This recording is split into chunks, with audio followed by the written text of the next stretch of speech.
샬롬, 이동춘 목사입니다. 오늘도 여러분의 삶이 주님의 평안으로 가득하시길 기원하며 하나님의 말씀을 나누겠습니다. 오늘 주시는 말씀은 에스라 7장 1절에서 10절 말씀입니다. 이 말씀 중에 6절에서부터 10절까지 읽겠습니다. 이 에스라가 바벨론에서 올라왔으니 그는 이스라엘의 하나님 여호와께서 주신 모세 율법에 익숙한 학자로서 그의 하나님 여호와의 도우심을 입음으로 왕에게 구하는 것은 다 받는 자이더니 아닥사스다 왕 제7년에 이스라엘 자손과 제사장들과 레위 사람들과 노래하는 자들과 문지기들과 느디딤 사람들 중에 몇 사람이 예루살렘으로 올라올 때에 이 에스라가 올라왔으니 왕의 제7년 다섯째 달이라. 첫째 달 초하루에 바벨론에서 길을 떠났고 하나님의 선한 손에 도우심을 입어 다섯째 달 초하루에 예루살렘에 이르니라. 에스라가 여호와의 율법을 연구하여 준행하며 율례와 규례를 이스라엘에게 가르치기로 결심하였었더라. 아멘. 에스라 7장 1절에서 10절 말씀을 본문으로 영적 부흥의 길이라는 제목으로 말씀을 나누도록 하겠습니다. BC 70년에 바벨론 포로 생활을 마친 이스라엘 백성들이 귀환을 했습니다. 잃어버렸던 땅을 다시 찾았고 국가를 회복했습니다. 이들은 다시금 자유를 얻었지요. 무너진 성전도 다시 세웠습니다. 그런데 이들의 삶이 무언가 불안정했습니다. 평안이 없었습니다. 힘이 없었습니다. 불안과 두려움은 여전하였고 무언가 흡족함과 만족함은 없었습니다. 하나님은 그것이 무엇인지 아셨습니다. 그것은 영적인 불안정이었습니다. 그래서 그들에게 에스라를 보내셨습니다. 영적 부흥을 위해 에스라를 보내신 것이지요. 에스라는 하나님의 율법에 익숙한 학자였습니다. 율법을 연구하고 묵상하고 준행하는 사람이었습니다. 늘 율법으로 충만한 사람이었습니다. 하나님께서 많은 사람들 가운데 에스라를 특별히 보내신 이유가 있으셨습니다. 오직 하나님의 말씀을 통해서만 진정한 부흥은 일어날 수 있는데 이를 이행할 수 있는 사람이 에스라였기 때문입니다. 오직 살아계신 하나님의 말씀만이 침체에 빠진 이스라엘 백성들을 다시 부흥시킬 수 있었기 때문에 말씀에 충만한 에스라를 보내신 것이지요. 오늘 우리는 이스라엘 백성을 새롭게 한 이 사실을 배우고자 합니다. 특히 이러한 영적 부흥을 일으킨 것이 말씀인 것을 깨닫고자 합니다. 그래서 하나님의 말씀에 있는 힘이 무엇인지 살펴보겠습니다. 하나님의 말씀은 무엇보다도 근본적인 문제를 해결하는 능력이십니다. 모든 것은 근본적인 원인이 있고 그로 말미암아 드러나는 현상이 있죠. 현상만 보고 해결하려고 한다면 그 문제는 영원히 해결되지 못합니다. 근본적인 원인이 해결되기 전에는 문제는 해결되지 않기 때문이지요. 오늘 우리의 삶 속에 많은 현상들이 나타나고 있지만 모든 것의 가장 근본적인 문제는 영적인 것에 있다는 사실입니다. 신앙의 문제입니다. 그러므로 말씀을 통하여 바로 세워야 하는 것입니다. 말씀 외에 다른 것들은 보조적인 수단과 역할에 지나지 않습니다. 유대인의 민담에 바보 마을 이야기가 있습니다. 바보들만 모여 사는 마을이 있는데 이 마을의 출입로는 오직 하나였습니다. 그런데 이 길은 구불구불하고 가파르고 양쪽에는 낭떠러지가 있는 위험한 길이었습니다. 늘 다니는 길이지만 자주 떨어져 부상을 당하였습니다. 하루는 마을회의가 열렸습니다. 어떻게 하면 이 낭떠러지에서 떨어지는 일을 막을 수 있을 것인가를 의논하였습니다. 회의 결론은 낭떠러지 아래에다 병원을 세우기로 한 것입니다. 그런데 병원을 세웠음에도 불구하고 계속해서 부상자가 발생하였습니다. 이유가 무엇일까요? 근본적인 대책을 세우지 못했기 때문입니다. 부상자가 없도록 하기 위해서는 험악하고 가파른 길을 바로 세운다든가 양쪽에 난간을 세워서 사람들이 추락하지 않도록 하는 것인데 이를 하지 않았다는 것입니다. 우리는 부분적인 것에만 매달리고 근본적인 것을 해결하지 않으므로 계속해서 반복되어지는 실패와 실수를 겪을 때가 얼마나 많은지 모릅니다. 그러므로 우리의 모든 근본적인 해결은 다른 데 있지 않습니다. 살아계신 하나님의 말씀에 있습니다. 말씀만이 우리의 모든 근본적인 문제를 해결할 수 있습니다. 그래서 이스라엘의 영적 회복을 위해 말씀의 사람인 에스라를 보내신 것입니다. 그를 통해 이스라엘의 영적인 부흥을 일으키신 것입니다. 그런데 우리가 놓쳐서는 안 될 사실이 있습니다. 그것은 하나님의 말씀은 읽기만을 위한 것도 듣기만을 위한 것도 아니라는 것입니다. 말씀은 받아들여야 하는 것입니다.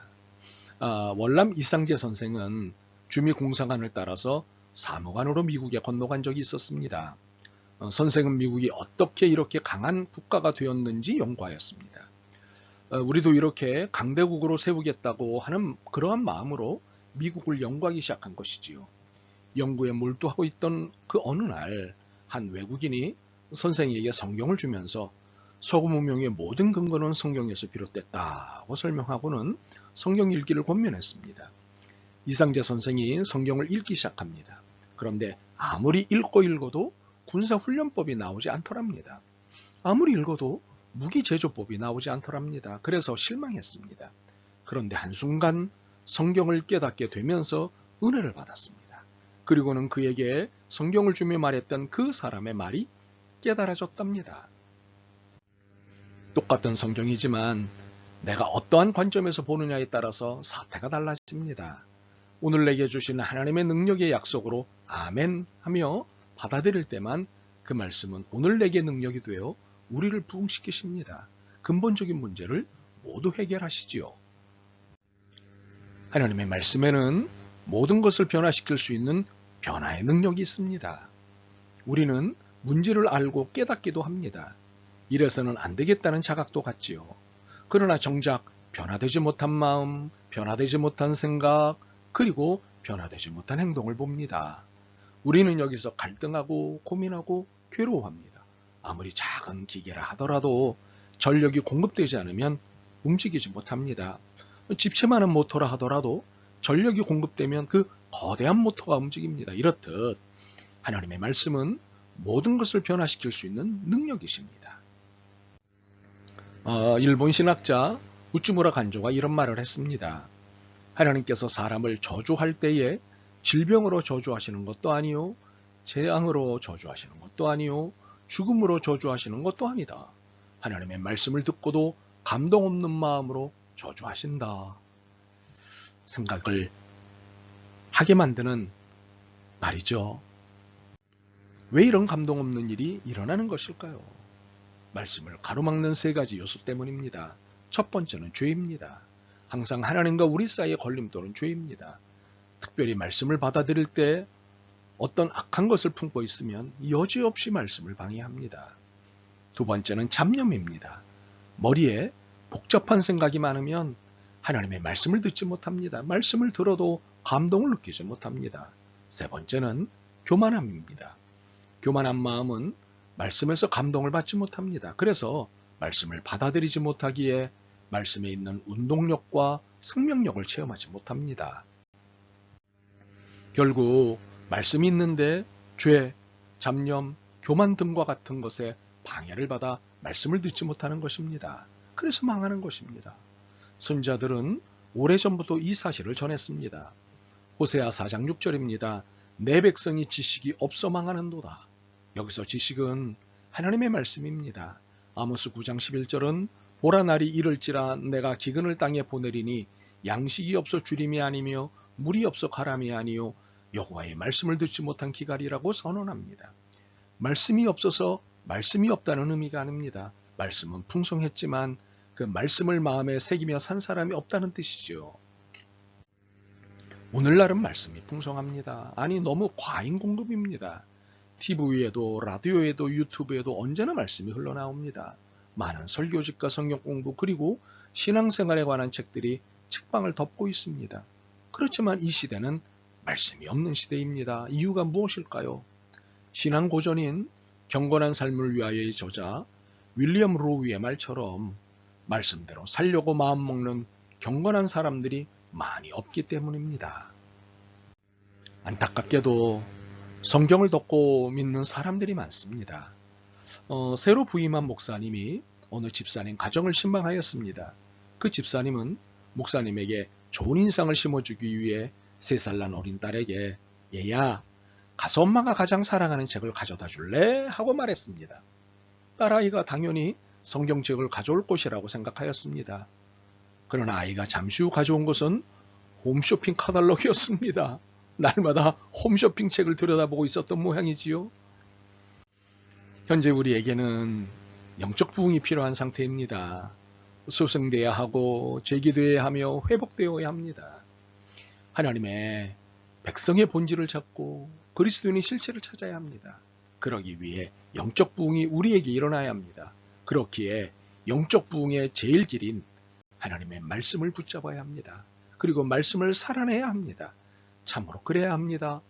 이 말씀을 듣는 우리 모두가 그렇게 되기를 소망합니다. 아멘. 주님, 저희들의 영적 침체의 원인이 무엇인지 깨달았습니다. 하나님의 말씀을 붙잡지 않고 살아내지 않았기 때문임을 깨달았습니다. 불쌍히 여기시고 용서하옵소서. 이제 말씀을 붙잡습니다. 살아낼 용기와 믿음을 주옵소서. 예수 그리스도의 이름으로 기도드립니다. 아멘. 오늘도 여러분의 믿음과 삶을 응원합니다. 사랑합니다.